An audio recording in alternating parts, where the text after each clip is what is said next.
If you happen to meet a basketball champion, there's a good chance they can quote the advice of the winningest coach in all of college hoops, Pat Summitt. For instance, her reminder, when you're ever in trouble, think left foot, right foot, breathe, and go forward.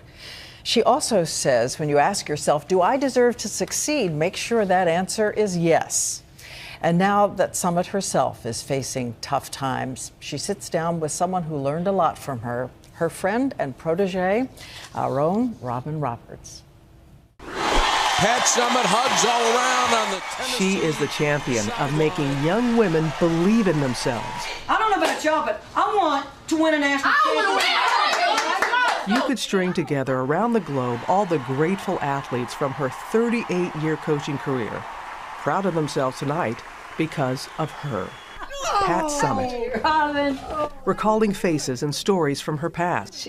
She was a piece of work. Something her doctors and family quietly take note of, because the progression of the incurable disease is marked cruelly by how much your life disappears from memory. Those trophies look pretty good. She was diagnosed with Alzheimer's 2 years ago, telling me then what triggered a visit to the doctor. I'd wake up in the morning and, I'd think, where am I? And so Pat decided to step aside as coach. I knew what I was dealing with, the onset dementia.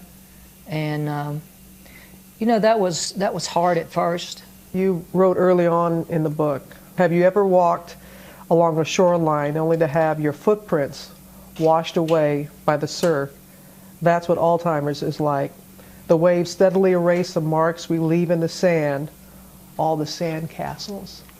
I know you get asked this a lot, Pat. How does it feel to have Alzheimer's? I just I get a game plan, go into practice, and as time went on, I thought, I can do this. I can do this. Do this, she says, and do it here, on these familiar sidelines where she still shows up to let her beloved Lady Vols know she is there, watching, cheering. Just staying alive.